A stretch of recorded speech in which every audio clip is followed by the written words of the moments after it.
Hello, my name's Jim Taylor. I'm an ergonomist and I'm going to take you through the Joy chair in terms of setup and getting the best out of it. So, this is what we look like when we're stood up.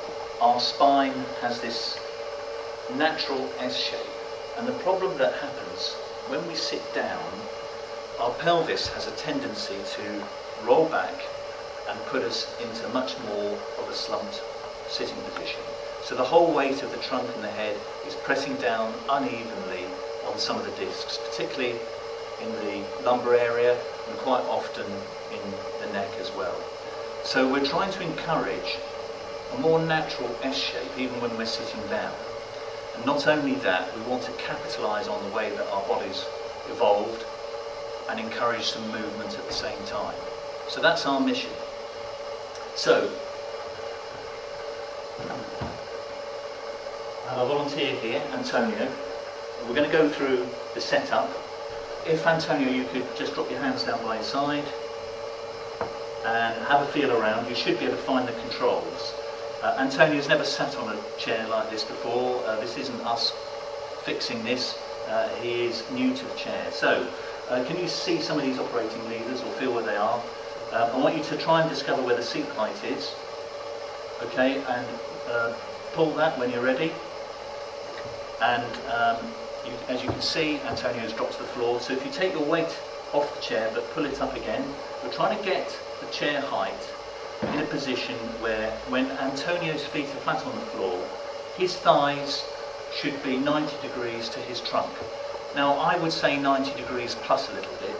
The front of the seat does have a bit of a waterfall on it, so there's no pressure under the thighs, and it just means that the pelvis is more relaxed in that upright position when you're in an open sitting position.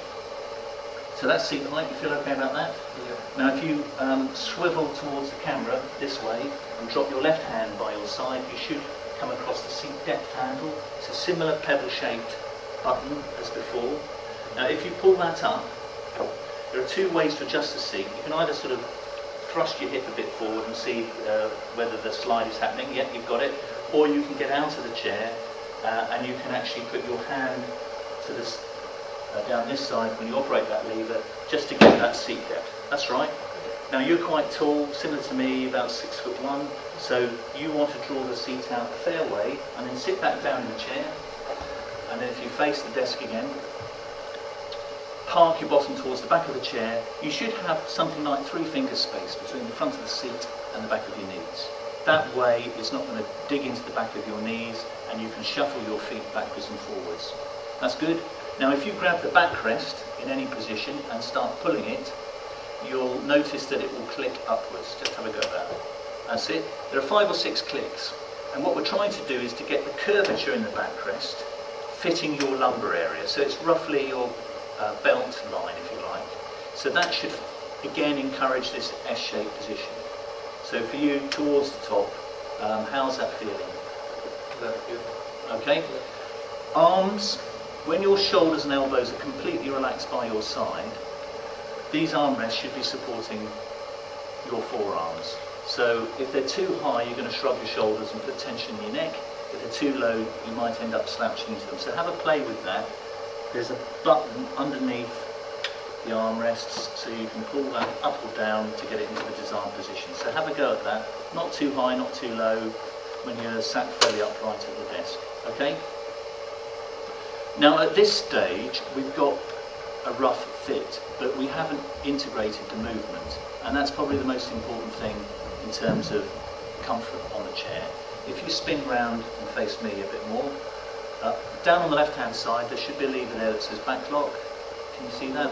If you pull that up and now recline in the chair, you've now released the tension and you can move backwards and forwards. A lot of people give up at this point because they can't get the movement right for their own body weight. So it's either too loose and they go crashing backwards, or it's too firm and they find it difficult to push the chair back. If you spin round and face the desk again, on the right hand side we've got this kind of doorknob looking lever. If you wind that up and be patient with it, it could be 7 or 8 times before you notice the difference. It will start getting stiffer as you move towards the positive, clockwise, or it will soften when you wind it negatively, anti-clockwise. So you want to get that in a position where you're really feeling like you're floating. So the idea is, when you're going about your normal tasks in the office, the chair will move with you rather than you getting static and tired and feeling fatigued too early. You're meant to get up away from your computer regularly, and at least if you're in a chair that's moving, that will help build in some exercise into the working day. Everything we've gone through is actually in this instruction booklet that you'll find in the back of the chair. So once you've set it up, hang on to these instructions. You can even turn them around the other way, put your personal name on there, put it back on the chair so that people know it's yours and you've set it up for yourself. But don't worry, if someone else sets the chair up, it's not a big deal. Just go back through the adjustments as you would with perhaps sharing a car.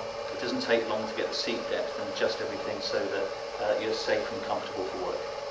Thank you very much.